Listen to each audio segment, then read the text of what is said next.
listening to PetLifeRadio.com. It's a Doggy Dog World is brought to you by Pet Care RX, America's most affordable pet pharmacy. Pet Care RX offers the same meds as top vets, but with a savings up to 50%. And if you find a lower price on a certified EPA and FDA-approved medication, Pet Care RX will match that price. So go to petcarerx.com. Use promo code DOGWORLD10. DOGWORLD, the number 10, and receive $10 off orders of $50 or more. It's a big world out there, and you're just looking for a pat on the back or head. You run around the city, searching for a place to bark, working your tail off with your nose to the ground, sniffing for a few scraps, hoping someone will throw you a bone. You take each lead, collar after collar, hoping one day to take a bite out of success and become the top dog. Fortunately, you come home each day to open arms, open cans, a drink waiting for you, and a comfortable place in front of the TV set. You know you've got it good, really good, because after all, it's a doggy dog world out there. Pet Life Radio presents It's a Doggy Dog World with your host, pet expert, and award-winning author Liz Palaika, and this week's co-hosts, Kate Abbott and Petra Burke.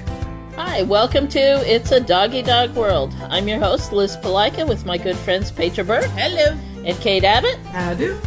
And today we're going to talk about our favorite subject, dog training. Really? Just do it. No, don't turn off your... Keep listening. No, actually, one of the things we want to talk about today is, just about everybody that starts dog training starts it either in puppy class or basic obedience class. And obviously, we think that's very important. We'd love it if all puppies started training in puppy class, because puppies are a blank slate. Then we can raise them up the way we want them to go. Basic class, often we have to change some habits that the dog has already learned and then teach him new habits. The things we want him to do for the rest of his life. But what happens after the basic obedience class?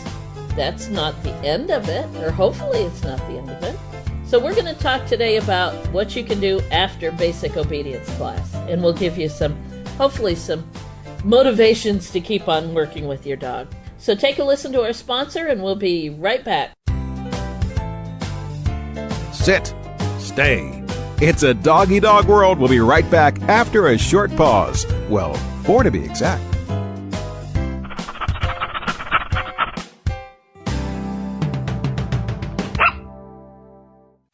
It's a Doggy Dog World is brought to you by Petco.com.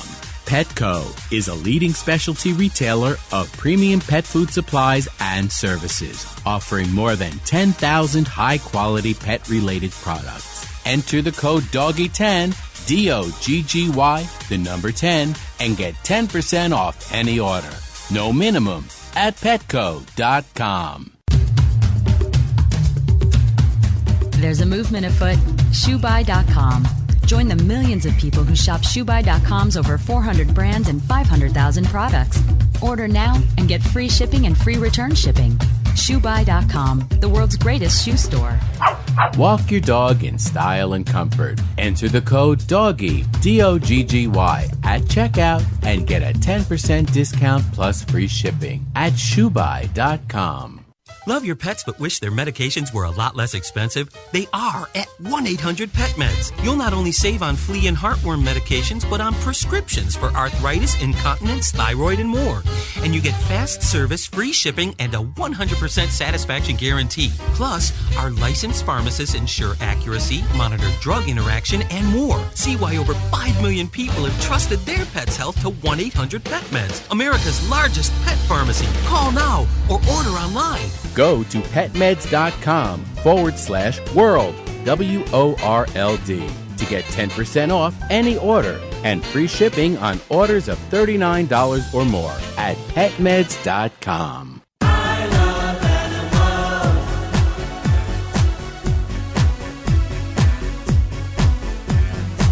If you ask the question, what do I want? What do I need? I'll take affection. I really should mention I need time, I need love.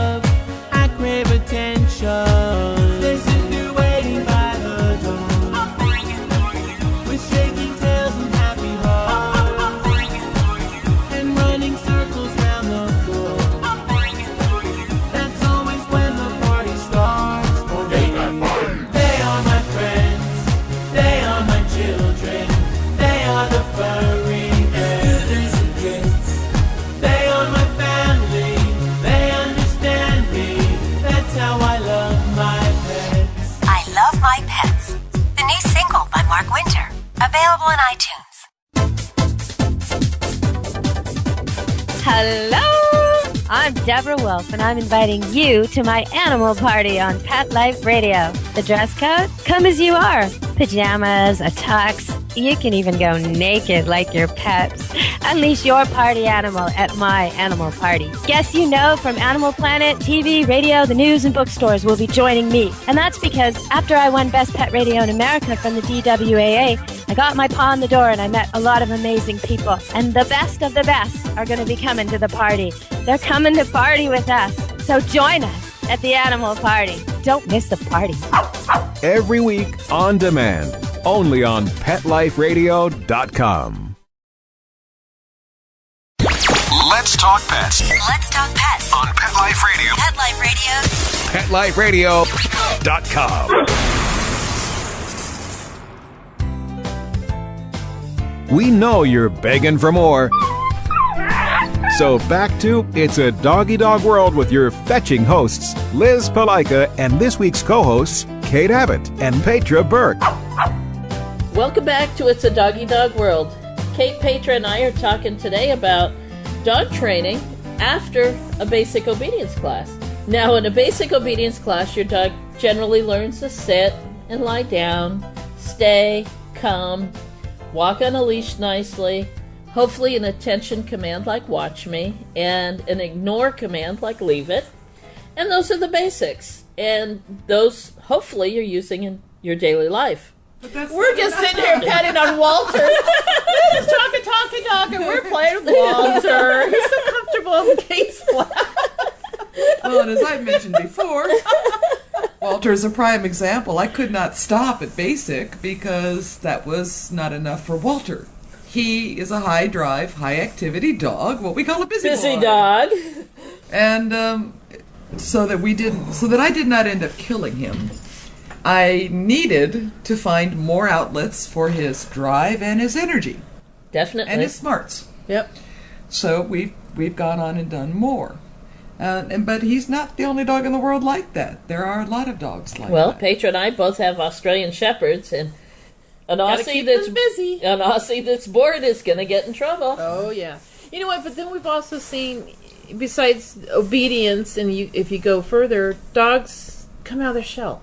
Yeah. All of a sudden you realize if your dog just, it's kind of blah, just kind of mid-range, nothing excites them. Then we've noticed when we've introduced them to agility or trick training or like what we're going to do this year, flyball and stuff. It's like all of a sudden the dog opens up and like, I can do this, and you have this whole different personality pops out, And we've seen dogs come out of their shells with just something a little different. And then the relationship between dog and owner. When you're having fun with your dog. Sure. With Archer, my husband's and my youngest, I asked my husband, who generally doesn't do a lot of the dog training, to start teaching Archer some tricks, because I said Archer needed some mental stimulation. Mm-hmm. So I gave him a copy of my trick training book. I like that. Gave your husband a copy of your book. Yeah. Trick training. Yes, I did, which is The Complete Idiot's Guide to Dog Tricks, by the way.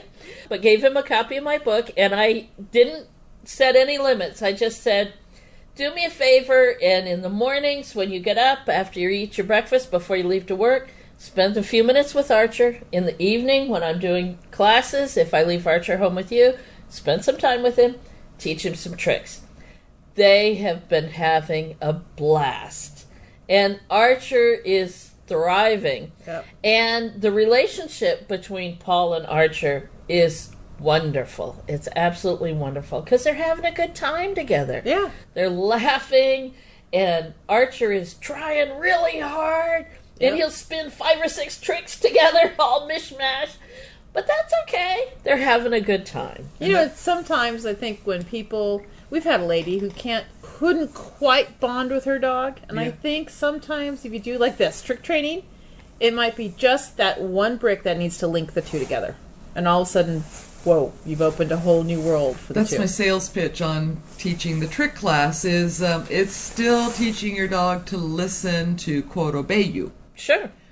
But it doesn't have the seriousness. Yeah. It's important for your dog to be able to know to come every time you call to him stay and not dash out the open door. These are life-saving skills. Right. It's not quite as important if he ever learns to shake paws or roll over or play dead.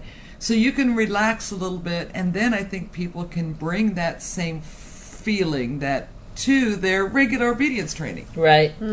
Still requiring the dog do it correctly. But they bring a little difference. So, sit. You get people going, hey, shake. Yeah, great. It's like you use that same voice and now say, sit. Yeah, good. Yeah, exactly. And it does. It makes it a more fun relationship. I like that part. And like we were talking about with the Australian Shepherds, it keeps the dog's mind busy. Yes. We talk all the time about how important physical exercise is. And it is. Physical exercise is very important. A happy dog is a tired dog. Yep. But mental stimulation and mental exercise is just as important. Oh, yeah. Like this past holiday season, we've been working with Benji, our little pom pup, to learn what the names of toys are. And it's interesting because you see him, he looks at you with this big brown eyes going, okay, I think I remember which one that is. And you just see his little brain going. And he goes over and kind of like points at it and looks at you and like, grabs the right one. And it's like, yeah, and he gets so happy and jumps around and, Which is amazing because his brain can't be any bigger than a peanut. I know. But that's what's so fun. I mean, we've had adult dogs for a few years. You kind of forget. It's fun to watch them learn. Oh, what was the big psychology movement in this? Self-actualization. So every creature, and it was talking about humans, finding the thing that allows you to feel fulfilled. Okay. To use the best of your potential so that you feel satisfied and you're productive and it gives you pride. Sure. So that you can become self-actualized. And for psychology majors, I know I'm probably glossing over a lot of stuff. But anyway, finding it for your dog. Oh, sure. You get that same sense of pride, self-worth, joy of contributing. Right. Why shouldn't they be allowed to do that? To Sure. find the right thing. Yeah. Exactly. So there's a world of opportunities. Yeah. And we're going to talk about a few of them, and we're just going to talk about them in brief. There's lots and lots of dog sports. If we mention something and our description sounds fun to you, then Google it. Or if we know where you can find something about it, we'll let you know. But Google it, check it out, check with some dog trainers in your area and find out, or some dog obedience clubs, and find out if they offer classes in this particular sport. Now, conformation dog shows are one of the original dog sports, and that is for purebred dogs that have not been spayed or neutered. And the whole purpose of conformation dog shows originally was to choose the best dog of each breed for breeding purposes. Mm-hmm. Today, that's not nearly as important for the vast majority of us. Most of our dogs are spayed and neutered. But some breed clubs do have classes for spayed and neutered dogs, so if you want to look into that also, that's something that you can check out. I've shown a couple of dogs in conformation. It's not the sport that's the most important to me because all my dogs are spayed and neutered. But you could definitely check out a local dog club in your area, especially if you do have a purebred dog. It can be a lot of fun. It can be extremely competitive, mm-hmm. but it can be a lot of fun. And some people have done it for years and years and years and years, and you don't have to be a breeder to do it. Well, I think it depends on the group. Well, it's like anything else, the group you get involved with. Sure. The woman who breeds the collies locally mm-hmm. and shows with them. And they talk about the competitive people they run into. Sure. But they've also got a core group of show people, and that help each other out and do practice matches and encouraging each other to do their best by working together. Right. And it's a very social thing for them. Yeah, the local Newfoundland people are the same way. Yeah. They're very supportive of each other. They help each other choose pedigrees for breeding and help each other when they're showing their dogs. So it can be a very fun activity. Now, junior showmanship, Kayla did that for a little while. Yeah, she did. And I think it was one of the best experiences she's had.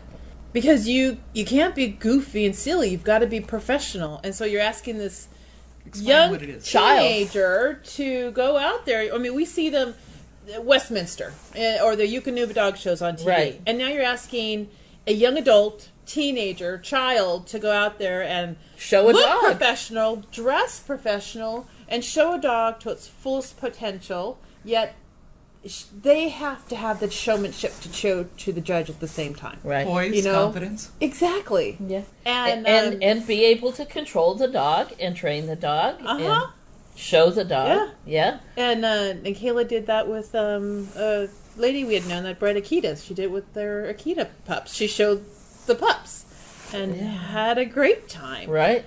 So I mean, if a child has an opportunity to do it, like Kayla had the opportunity, it was great, and she still talks to it. And one of my brother's sons started showing their dogs when he was quite young, and he's an older teenager now and is still doing it, and often travels for dog show circuits with a professional handler, helping to show the dogs, and it's something he really, really enjoys. Yeah, I think with the showmanship she did with the dogs, I could see has rolled over, because now she has to do the same thing with FFA. With her livestock. Her livestock. But she had that experience with the handling portion that it carried over, and she's doing great. Yeah. And it is still the poise and confidence it gives a kid. Yes. Now, another sport that's become very, very popular is agility. And I have to admit, I saw the potential in agility many, many years ago, and I wrote one of the first articles on agility that was published in the United States in Dog Fancy magazine, and I won't say what year it was. Many moons ago. I will not stab myself in the back with that. Don't say anything, Kate. Here's the sound of tongue being bit. But agility is a combination of Grand Prix show jumping for horses and a military obstacle course that dogs go on, all rolled up into a relay race, or kind of, sort of. Yeah, yeah. The dogs have to go through tunnels and over jumps and climb ramps and walk dog walks, all against the clock. And the dog is working off leash, has to be able to follow the owner's verbal and hand signal directions to go to the correct obstacle and to do the obstacle properly. Competition in agility is very, very competitive. But for the most part, people are really good about cheering each other on, helping each other. There's a lot of good sportsmanship in agility, and I love that. Well, and we have our agility course here for fun, and I think probably the fun part, besides the dogs doing it, enjoying it, is the owners that go, my dog won't do any of those, or it's too small, or he's too big, or whatever, and all of a sudden they do it, they have fun for like that half hour, and they go, oh my gosh, did you see him? He loved it. Of course. Try it. You never know. Me and Gina. Yes. Sure. Yeah. My Rottie girl, my Rottweiler girl, comes with a lot of baggage. She was not treated well before I got her, and when I asked her, the minimum. Yeah. When I asked her to go through the metal tunnel as part of the obstacle course, that was way too scary. So I actually had to crawl through it backwards, talking to her, having her follow me the whole way through. And then she was like, okay, I got through that scary thing together. By the time, about the fourth time, she went through on her own. The thought bubble I saw over her head was, I did that. I went into that scary place and came out. Didn't I? Trusted my owner, and I did it. And did everybody see how brave I was? And she was just strutting. Yes. Yeah. And I think that's about the time we asked if you wanted to... exactly. Stick around. Yeah. So it can bring, it can give a shy dog, if done properly, can bring a shy dog up. Yes. Give them more confidence. Yep. Give an active dog something for an outlet for all that energy. Oh, definitely. Yep. Our dogs like it so much when they're running around the training yard here. It's not unusual to see one or two or three dogs doing a couple obstacles all on their own. They just absolutely love it. Yep. It's good for the owners too. Oh yeah. Running around trying to keep up with your dog. Yep. Mental stimulus, if you're trying to remember too, which obstacle am I supposed to send my dog to next? Yeah, sure. You gotta remember the patterns. Yep. Now another sport that's relatively new. We tried it a few years ago. We tried it when it was too new and there wasn't enough demand, but we're bringing it back. here at Kindred Spirits, and that's Rally. Rally is obedience training, but it's not strict competition like if you were going to compete in an obedience trial. It's a fun, challenging way to learn new obedience skills and to practice those. And what there are is there's sets of signs, and you go from like post to post and perform the exercise that's on the sign. And it can be something as simple as asking your dog to sit, to heeling your dog in a figure 8 pattern, to do an about turn and have him sit, all kinds of different things. And there's different levels. It can go from basic commands to more advanced commands. And it's great fun. Oh, yeah. Again, it can be done competitively with a judge watching you, or you can just go out there and challenge you yourself with your dog. Mm-hmm. Or for a training club, or like for us, we set the signs up and demonstrate what the exercises are, and then you go do it. Just go play with it a little bit and teach your dog and make his skills better. Yep. So it can be either competitive or for fun. But that's Rally. And then you can mix up the signs and keep people, keep it interesting. Sure, yeah. For the human side of the team as well. Yeah. Another activity is tracking. Tracking is great fun. Years ago, my husband and I did search and rescue work when we had a lot more time in our lives, because search and rescue is very time consuming.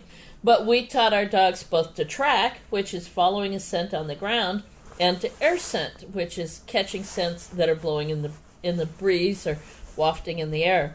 And both of our German Shepherds at that time were search and rescue certified, and they would follow the scent as they need it. They might start tracking on the ground, and then if the track was broken or the wind had picked up, they'd lift up their head and follow the scent in the air. And yes, for a search and rescue dog, it's absolutely necessary. I mean, they can't find anyone without it. But it's wonderful to watch the dog's nose and to see him thinking about it and following that track and moving back and forth to triangulate on it. And he's not thinking about triangulating. All he's doing is following the scent. Mm-hmm. But it's something we can't do. Yeah, exactly. We can't do that. We have no concept of what that dog is smelling, and he can follow it. Just awesome. It is incredible. It can be useful just at a more ordinary basis. Sure. So what we had several students lose their keys on our training field for one reason or the other in a night class. I know, they all were night classes. And we'd be out there with the flashlights looking. So Liz says, you know what? We've got all these dogs. Yep. So you started, is Archer or Bashir? I started with Archer and Bashir, but on this particular exercise, Archer has surpassed Bashir. Ah. Bashir's a little bit more hesitant about it, but... no, he just thinks if you lost your keys, you're stupid. Yeah, well... why would I go find them for you? That's Bashir. Archer is doing very, very well at it. He thinks this is a great new trick. Yep. So you know, how many times do you lose your own car keys to be able to ask your dog, where did I, go find my keys for me? Yeah. And have them use that superior sense of scent. Sure. To go find them. Could be useful. Yep. Now, for those of you who have terriers, there's a test, if you like to call it, or an exercise. It's called Earth Dog.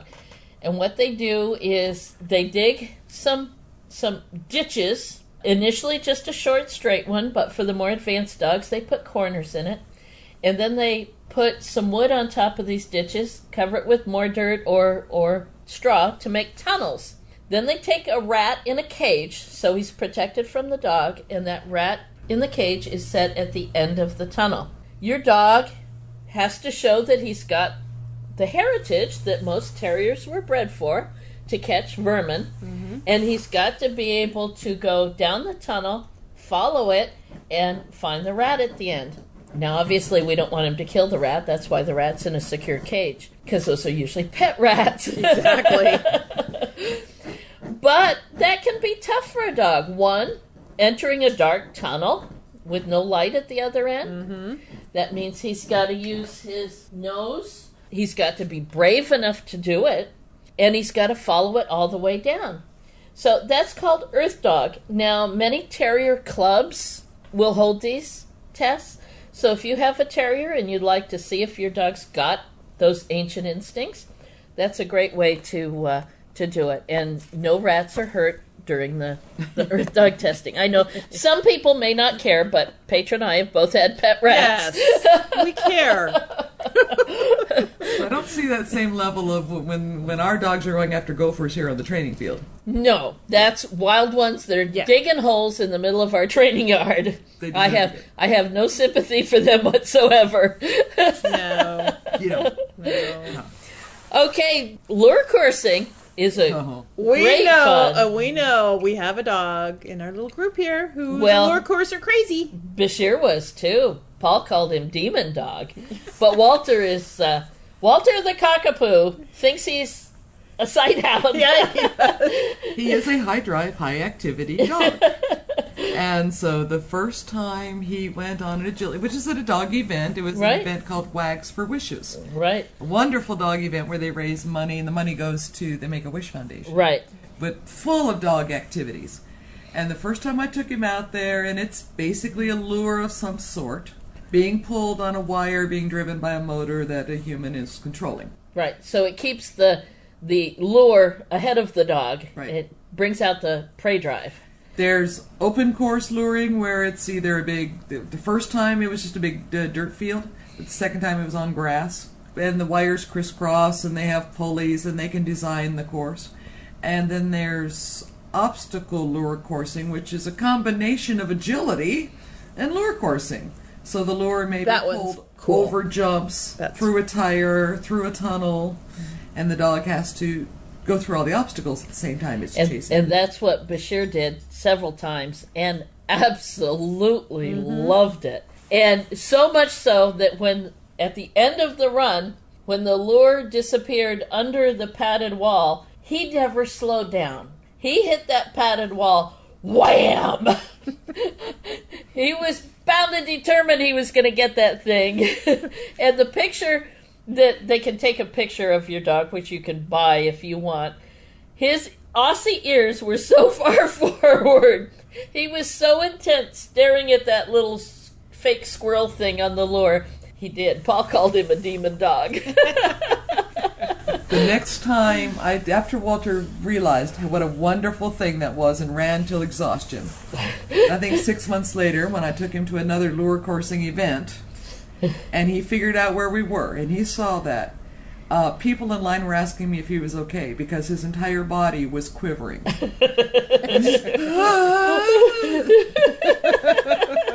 Little moan. He almost exhausted himself before we even got up there. And even the person working the device remembered him. And he just, his whole soul and body became involved with chasing the thing. Now, lure coursing originated for sighthounds. Those dogs who are bred to hunt by seeing their prey, like greyhounds and whippets and Rhodesian Ridgebacks and Salukis and Borzois. But there are some lure coursing clubs now that have made it open to all dogs. And the dogs like Bashir, the Australian Shepherd, and Walter, the Cockapoo, have discovered, one, it's great exercise. It's a wonderful outlet for their natural prey drive instincts. And again, as we were saying at the beginning, it's fun. It's a lot of fun. Now, some other things. Flyball. Flyball's a fun sport for those dogs who are tennis ball fanatics. Oh, yeah.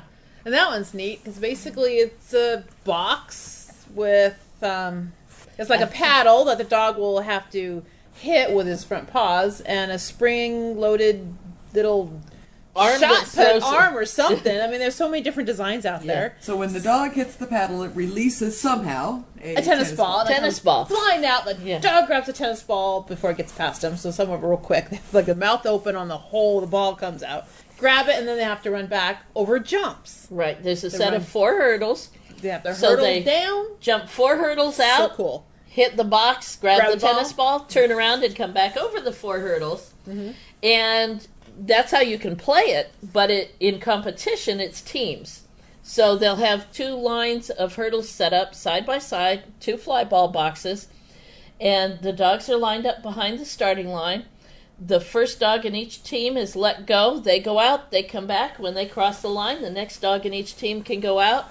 And it's so quick. These dogs are so quick that when the dog comes back and he is like jumping over that last hurdle, they already have the second dog going. So you see these dogs whoosh, passing each other real quick Okay. to go down the At a hurdle. competitive level, it has gotten to the point where they do have those laser finish lines. Oh, yeah. So that you know, they can tell whether one dog is leaving as soon as... Oh, yeah. Right. But we just do it for fun. We do it for fun. Yep. It's still training. It's teaching the dog to jump all 4 hurdles on the way out, teaching him how to release the ball. Exactly. And turning around and coming back over the 4 hurdles. And that actually is the hardest because a lot of dogs grab the ball and then make a circle. They don't think about turning around 180 degrees and coming back. Yep. So, and they have to be somewhat a ball fanatic because if they don't really care about a ball. Yeah. Right, there's no thrill there. Yeah, really. Exactly. Whatever. So that's flyball. You know, there are even more and more specialized sports. Oh, yes. Like, I'm thinking of the Wags for Wishes event. Mm-hmm. There was dock diving. Sure. Oh, yeah. Yeah. There's freestyle, dancing with your dog. But the dock diving, it's a little, takes some equipment. Oh, yeah, you got to have a pool. But, again, Walter even loved it once he got the idea. And it's basically a long dock, if you will, into a long pool. And then they measure how long the dog can broad jump before hitting the water. But, you know, I saw so many, not just labs. Right. So many dogs having a blast. Being had, I can still think of the pity mix where the guy put him on a sit wait, and every muscle in that dog's mind and body was quivering. And he walks to the end of the dock and says, "Okay," and that boy just came torpedoing down the dock. And just as he got close, the owner released the throw. I think he was using those hunting retriever dumbbell things, whatever they are. Released it in a high arc, and that dog went up into the air following it, you know. And just sheer joy. Sheer joy was on his face. Of course, now Bashir would be disgusted. Yeah. You do not get wet. Yeah. So obviously you have to find which of these sports your dog likes. Yeah. Yes. So obviously Bashir jumping off into water? No. Getting wet? No. He'll send Walter in to go get the ball for him and bring it back. Walter, you get all hot and tired from the lure coursing, and then we go over to dock diving. Perfect. But that was the kind of event, Wags for Wishes, that I encouraged so many students to go to, because in addition to the competitiveness, they had the lure coursing and the dock diving for points, for trophies, for competition. Right.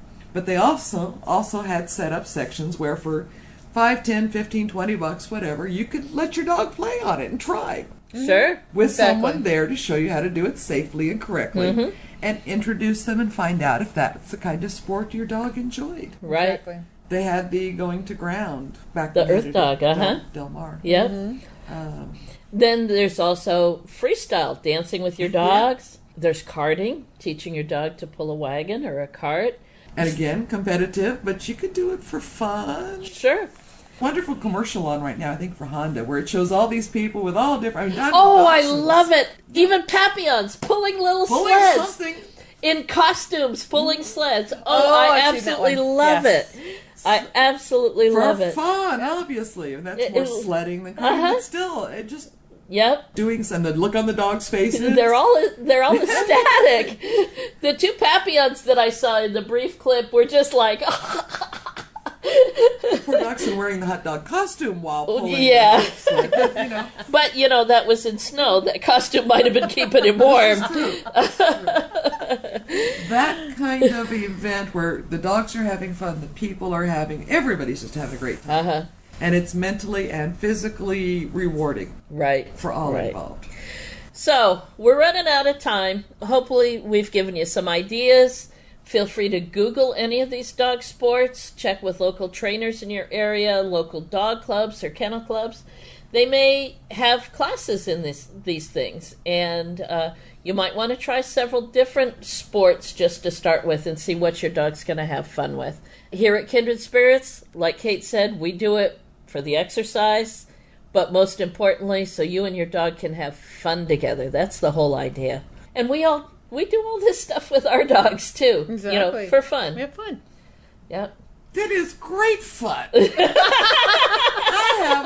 Just even sitting in line, waiting for the lure coursing, trying to keep Walter from shaking out of his skin.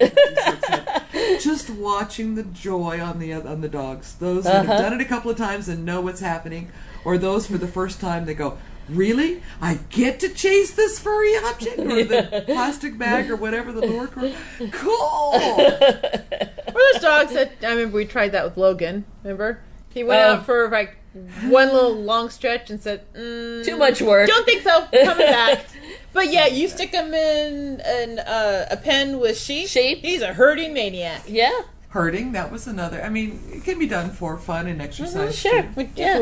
We don't do competition. We do it for fun. We took the dogs So down, never and know. my Rottweiler went, "Oh my God, this is what I was made for." Well, and to start the story, when I contacted the herding instructor, I said a bunch of Aussies and a couple of Rottweilers, and she said, "Well, I usually don't allow Rottweilers in with my sheep, but since they're trainers of yours, okay." Oh, then on top of it, standard poodle. Oh, Remember? yeah. Airedale. An Airedale. Yeah. And I think she And a thought cockapoo. we were nuts. And a cockapoo.